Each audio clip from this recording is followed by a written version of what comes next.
Hi everyone, Anshul here from R K Rossi education. और अभी हम लोग ब्रेमन में ही हैं, हॉक्सले ब्रेमन की मेंजा या कैफेटेरिया में हम लोग बैठे हुए हैं अभी।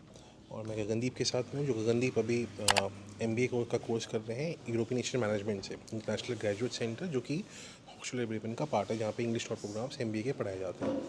अब ये वाला जो वीडियो है ये बेसिकली इसलिए कि MBA के कोर्स एक ऐसा कोर्स होता है जहाँ पे आप बहुत सारे जैसे हम इंडिया से भी अगर आते हैं तो आप प्लान करते हो कि आप मान लो कोई भी बैकग्राउंड से हो, आप लोग फिर भी सोचते हैं कि हम लोग MBA कर लें तो हम शायद हमारी जॉब अपॉर्चुनिटीज़ बढ़ जाएंगी या हमें सैलरी का जो पैकेज होता है अल्टीमेटली जब जॉब के लिए जाते हो वो शायद अच्छा मिल सके। प्लस एक और पर्सपेक्टिव ये होता है MBA करने का कि आपको शायद इंटरनेशनल एक्सपोजर भी मिल सके। अब वैसा कोई कोर्स अगर आप करना चाहते हो तो उसके लिए आप जर्मनी का सेलेक्ट करते हो, है ना। और जर्मनी में भी आपने हॉक्सले ब्रेमन, जो कि एक पब्लिक यूनिवर्सिटी है, उससे अगर आपको अपॉर्चुनिटीज़ मिलती है कि आप MBA का कोर्स कर सकते हो, तो क्या ये कोर्स वाकई में उतना अच्छा है करने के लिए, या आप पेड इतने जो फ़ीस के आप पैसे यहाँ पे लगा रहे होंगे 15,000 यूरो के आसपास में, वो कोर्स आपके लिए सूटेबल है कि नहीं। तो यही सब टॉपिक्स इस वाले वीडियो में हम लोग डिस्कस करेंगे कि क्या जर्मनी में अगर आप MBA कोर्स करना चाहते हो, and that is also by investing somewhere around 15,000 से 16,000 यूरो के आसपास का जो कोर्स होता है, और वो हॉक्सले ब्रेमन जैसी यूनिवर्सिटी जो कि एक पब्लिक यूनिवर्सिटी है, तो उसकी क्या वैल्यू है, उसमें क्या पढ़ाया जाता है, क्या क्या अपॉर्चुनिटीज़ आपको हॉक्सले ब्रेमन प्रोवाइड करा रहा होता है इंटर्नशिप के तौर पे, या आपको वर्कशॉप कहाँ पे ये लोग अटेंड कराते हैं, या कोई इवेंट्स में आपको इन लोगों ने आपको इनवाइट किया हुआ है, ये सारी चीज़ें हम लोग इस वाले वीडियो में डिस्कस करेंगे। तो वापस से एक बार मैं गगनदीप को बोलूँगा कि गगनदीप एक बार आप वापस से अपना इंट्रोडक्शन आप दे दो। तो हेलो गाइस, मेरा नाम गगनदीप है और मैं यहाँ पे अपनी मास्टर्स कर रहा हूँ यूरोपियन एशियन मैनेजमेंट में, और मेरे मेजर्स हैं रिस्क मैनेजमेंट और लीडरशिप। और या गगनदीप, मेरा पहला क्वेश्चन ये है जो मैं और भी अपने स्टूडेंट्स को बोलती हूँ कि why Bremen, not why any other private university, चाहे वो फ्रैंकफर्ट में हो, चाहे वो बर्लिन में हो, चाहे वो हैम्बर्ग में हो। What is your perspective? I would be very happy to share my perspective also. So what do आप क्या सोचते हो इस बारे में? हाँ मैम, जैसे बर्लिन और फ्रैंकफर्ट हो गए, हैम्बर्ग हैं, थोड़ी बिग सिटीज़ हैं। बट जो ब्रेमन है, it's kind of like modern and like old at the same time. जैसे मेरे को यूरोपियन आर्किटेक्चर बहुत पसंद है, तो मेरे को ब्रेमन बहुत अच्छा यूरोपियन आर्किटेक्चर है। और यहाँ पे एक सेक्लूजन भी है मेजर सिटीज़ के थ्रू, जो मेजर सिटीज़ में नहीं है। और यहाँ पे लाइक इंटरनेशनल एक्सपोजर भी बहुत ज़्यादा है as compare to other other, city. Yes. और मुझे ये भी लगता है कि चाहे आप फ्रैंकफर्ट में रहो, चाहे आप बर्लिन में रहो, चाहे आप हैम्बर्ग में रहो, आप जॉब तो कहीं से भी अप्लाई कर सकते हो ना, क्योंकि आपको एग्जैक्टली कंपनी में अप्लाई करना है। एग्जैक्टली अब अगर आप म्यूनिक में रह के कर रहे हो, so your expenditure is somewhere around 1,500 euros और मे बी 1,000 यूरोज। 1000 अब आप ब्रेमन में रह के कर रहे हो, सो इट इज़ हार्डली 500 और 600। 600 यूरोज। तो वो एज अ स्टूडेंट वो अमाउंट सेव करना बहुत बड़ी बात हो जाती है, जो तुम भी मुझे बता रहे हाँ थे। जी मैम। और दूसरी बात अंशुल, मुझे ये भी लगता है कि अब जैसे बर्लिन है, तो बर्लिन में प्राइवेट यूनिवर्सिटीज़ नहीं है, तो अगर पब्लिक यूनिवर्सिटी होती तो वाई नॉट।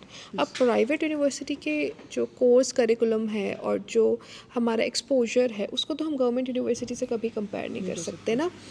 अब तीसरा पॉइंट, यही चीज़ फ्रैंकफर्ट की है, यही चीज़ हैम्बर्ग की है। तो मेक श्योर कि going to the private universities, ये सोच के कि हमें वहाँ पे एक्सपोजर मिलेगा, that is not important. Important है आपकी खुद की स्किल्स, स्किल्स। कि आपके एग्जैक्टली। पास क्या स्किल्स हैं, है ना। यस। तो अब हम बात करेंगे स्किल्स की। तो अंशुल, जैसे अभी हम और भी बहुत सारे स्टूडेंट से मिले हैं, तो आपका क्या थॉट प्रोसेस है, और गगनदीप आपका क्या थॉट प्रोसेस है कि यहाँ पे कैसा स्किल डेवलपमेंट हो रहा है कि जैसे स्टूडेंट्स को आसानी से जॉब मिल जाए, और किस तरीके से ये लोग ट्रेन कर रहे हैं? क्योंकि तुम्हें तो यहाँ पे आए हुए 3 साल हो गए, हाँ ऑलमोस्ट जी। 2 साल तो हो ही गया है, टू प्लस, 1.5 1.5 प्लस टाइम हो चुका है। So what is your exposure? तो मैम, जब मेरा कोर्स स्टार्ट हुआ था यहाँ पे, तो the first thing we were taught कि अबाउट द कल्चर्स, हम लोग किस कल्चर से आते हैं, how to adapt to new cultures, और कैसे हम लोग अपनी वैल्यूज़ को इंटीग्रेट कर सकते हैं जिस कंट्री में जा रहे हैं उस कंट्री की वैल्यूज़ से। उसके बाद हमारा जो सेकंड सब्जेक्ट था वो फोकस कर रहा था कम्युनिकेशन के ऊपर, how to develop your soft skills. क्योंकि जर्मनी में अगर your technical skills are not that much, but आपकी सॉफ्ट स्किल्स अच्छी हैं, तो if you know how to convey your message, तो बहुत यस, बहुत ज़्यादा हेल्प होता है उसके लिए। यस। तो इसीलिए ये सबसे पहले आपके जो सॉफ्ट स्किल्स हैं, इंटरपर्सनल स्किल्स हैं, उस पर सबसे ज़्यादा फोकस करते हैं, रादर देन कि आपको शुरू से स्टार्ट कर दे टेक्निकल पढ़ाना या तुम्हारी फील्ड का पढ़ाना। हाँ, मतलब कल्चर बेसिकली आपको समझाया जा रहा है, कल्चर के बारे में बताया जा रहा है। So I give you an example. जैसे मेरा एक सब्जेक्ट हुआ करता था जिसमें हम ये बताते थे कि हर कंट्री का कल्चर बहुत अलग है ना। तो अगर आप फ्रांस में गए हो तो फ्रांस में you have to dress up very properly when you go for a meeting, है ना। लेकिन जर्मनी में वो सिनेरियो नहीं है। जर्मनी में they all are very simple sober and then you can go for a meeting. अब आप अगर इंडिया में जाओगे तो इंडिया में all the meetings are there into the cabin, जब भी पर्सनल कॉन्वर्जेशन है। But that's not a culture here in Germany. So आपका कल्चर डिफरेंस हर कंट्री का पहले समझना ज़रूरी है और उसी के बाद आके पढ़ाई। बट पढ़ाई में भी जो मुझे और स्टूडेंट से समझ आया और जो हमारे और भी स्टूडेंट्स हैं कि एक्सपोजर बहुत हाई है क्योंकि प्रोफेसर्स के पास एक्सपीरियंस है। सो अब स्टूडेंट्स ही मुझे बताया था कि प्रोफेसर्स आर लाइक 35 ईयर्स से यहाँ पर हैं और 35+ ईयर्स का उनका एक्सपीरियंस है, तो वो भी बहुत बड़ा मैटर करता है। जैसे हमारे एक टीचर हैं प्रोजेक्ट मैनेजमेंट के, थॉर म्यूलर नाम है उनका। तो ही रन्स 2 सक्सेसफुल कंपनीज और he has his own book also. और हमारा एक और टीचर थे स्ट्रेटेजिक मैनेजमेंट के, प्रोफेसर मलोनी। उनकी भी अपनी एक बहुत अच्छी कंपनी है। He is very profitable. तो हाँ, यहाँ पे एक रियल वर्ल्ड एक्सपीरियंस भी बहुत काउंट एक्सपोजर करता मिलता है। हाँ, तो मान लो जैसे ये तुमने बताया कि मेजर्स तुम करो रिस्क मैनेजमेंट में, और एक और क्या सब्जेक्ट था? लीडरशिप। ठीक है। और बाकी क्या ऐसे सब्जेक्ट्स हैं या मॉड्यूल्स हैं जो और पढ़ाए जा रहे हैं यहाँ पे इस वाले कोर्स में? जैसे आप मेजर्स प्रोजेक्ट मैनेजमेंट में भी अपनी मेजर कर सकते हो, और दूसरा एंटरप्रेन्योरशिप में भी आपका वो है, और जैसे सस्टेनेबिलिटी में भी आप कुछ मेरे दोस्त कर रहे हैं। ठीक है। और हाँ जी, तो आपके पास ऑप्शंस बढ़ गए ना जॉब के। ऑप्शंस हैं। ऑप्शंस इधर आपको, अगर if you have done an MBA और आपका अगर लैंग्वेज में कमांड है, जर्मन लैंग्वेज में, तो there is nothing in between like. देखो इसको अगर थोड़ा समराइज़ करने की बात करोगे तो अगर आप जर्मनी से MBA का प्लान करते हो करने का, है ना, और खास करके चाहे वो ग्लोबल मैनेजमेंट का कोर्स हो या जैसे ये यूरोपियन नेचर मैनेजमेंट कर रहे हैं ना, ऐसे कोई भी कोर्स करते हो, जो बेनिफिट मिलता है कि क्यों प्राइवेट यूनिवर्सिटी से ना करके आप एक पब्लिक यूनिवर्सिटी से करते हो। सबसे पहला बेनिफिट होता है कि जो आपके जो प्रोफेसर्स या फैकल्टीज़ होते हैं वो 35+ ईयर्स का एक्सपीरियंस हो चाहे 20+ ईयर का एक्सपीरियंस हो, ये सारे ही इतने इन्वॉल्व होते हैं केस स्टडीज़ में कि ये इतने ज़्यादा एक्सपीरियंस के साथ में आपको पढ़ाते हैं। जब ऐसा बंदा आपको कोई पढ़ा रहा होगा ना, तो वो कोई सिर्फ आपको बुक की बातें नहीं पढ़ा रहे होते हैं, वो अपनी लाइफ के एक्सपीरियंसेस शेयर कर रहे होते हैं। और वो खुद एक अपने आप में सक्सेसफुल होते हैं, अपने उनके पब्लिकेशन से बिजनेस रन कर रहा होगा, कोई कोई बहुत गवर्नमेंट के साथ रिसर्च के साथ में रिसर्च पेपर में इन्वॉल्व हो रखा होगा। और ये लोग पोस्ट डॉक करने के बाद पढ़ाते हैं, Postdoc नॉट करने के ओनली PhD। तो पोस्ट डॉक करते करते भी प्रोफेसर्स का एक्सपीरियंस बहुत बढ़ जाता है। और मैं ये मानती हूँ कि हम औरों के एक्सपीरियंस से ही सीख सकते हैं क्योंकि हम हर चीज़ के एक्सपीरियंस खुद से नहीं कर सकते। एग्जैक्टली। जैसे मेरा एक सब्जेक्ट था नॉन फाइनेंशियल रिस्क मैनेजमेंट। उसमें एक स्पेशली एक पायलट आया था जो रायन एयर में काम करते हैं। पायलट आया था, he was a German. He was a German pilot. और उन्होंने हमें बताया कि what are the risk involving in like airplane industry और सेवरल अदर इंडस्ट्रीज। सो ऐसे प्रैक्टिकल प्रोफेसर्स भी आते हैं। और जैसे एक और बहुत इंटरेस्टिंग फैक्ट है कि जब मैं 2012 में अपनी मास्टर्स कर रही थी तो मुझे प्रोफेसर ने ये बताया था कि हमारे इंडिया के पास या पूरे वर्ल्ड के पास इतना सारा डेटा है बट वो डेटा ऑर्गेनाइज्ड ही नहीं। क्यों? क्योंकि उसमें हम कभी ये नहीं बताते थे कि मेल है या फीमेल है। अगर एयरटेल को भी लो तो वो डेटा ऑर्गेनाइज्ड ही नहीं है, तो वो सारा डेटा चंक हो चुका है और वो पूरा थ्रैश में चला गया है। बट अब वो चीज़ें प्रैक्टिकली उस टाइम पे सिंक्रोनाइज होनी शुरू हुई थी। सो ये छोटे छोटे एक्सपीरियंसेस हैं जो हम उनके एक्सपीरियंसेस से सीखते हैं।